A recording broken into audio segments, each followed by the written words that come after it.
my beautiful souls. Welcome back to my YouTube channel. I am Markita, your favorite nomadic mom, spiritual coach, and teacher of life.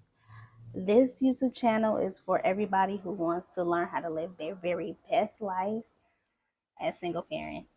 I will also be tacking on tips and tools and everything that you need to know and understand to travel the world as a single parent. So if that is something that you're interested in, please be sure to like, share, and subscribe. So for those of you who do not know, I have moved from the United States to Thailand. It's going to be my first journey as a nomadic single mom. And what that means for me is I plan to travel around and explore life and just live my very best life as a single mom.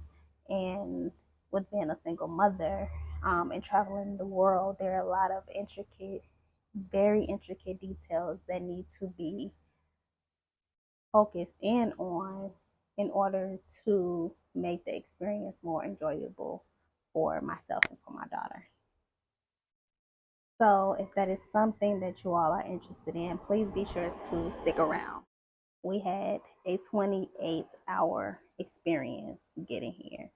So, and it's a 12-hour time difference. And with that time difference and having a toddler, I need to make sure that she is getting the adequate amount of rest and restoration that she needs so she can show up as her best self and we can show up together as our best selves, because we all know when toddlers are not well rested, then they are in no good mood, right?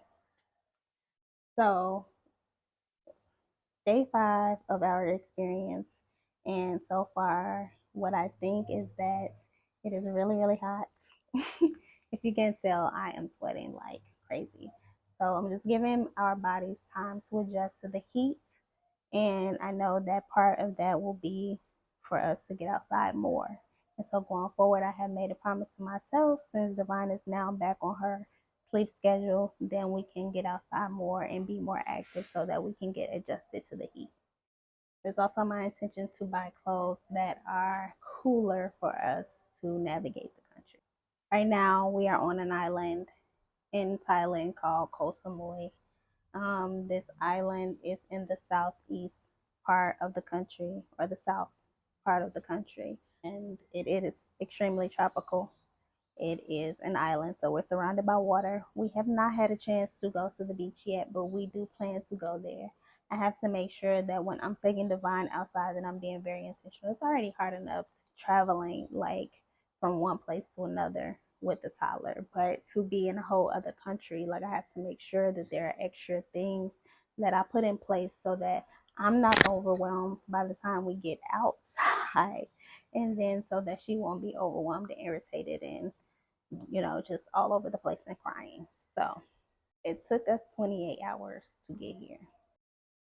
Divine slept most of the time, which I am grateful for. The only time that she cried, and I was so proud, was on our last flight from Bangkok to Koh Samui. And that was only an hour flight, and she cried probably 30 minutes of the flight.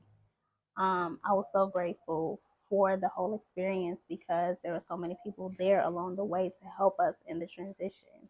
In addition to, I had my homeboy who was coming back to Thailand. He also helped us along the way. So when we came, we had 4 bags in Divine's stroller in Divine, right? Because she can be considered luggage because I don't have to carry her. She can walk, but I carried her a lot of the way. I had 2 check bags, one roller carry on, and one diaper bag. Divine in the stroller. The stroller ended up being checked, so then I only had the roller bag, the diaper bag, and then Divine. My homeboy was there, so he was able to help us along the way, which really helped out.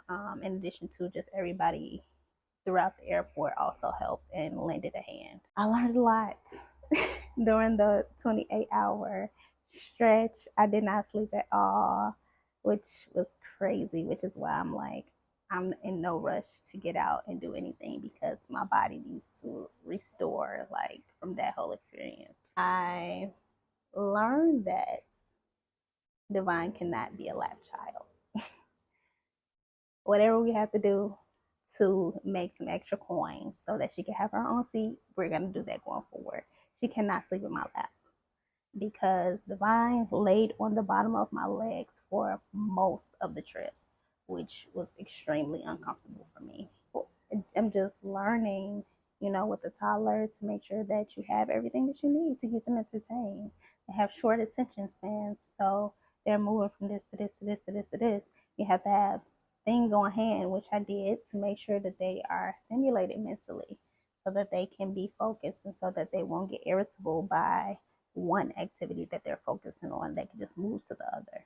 And one final thing that I learned just through the whole journey is to make sure that I am actually asking for help and being specific and communicative whilst traveling around, because different cultures have different things and the way that they perceive them.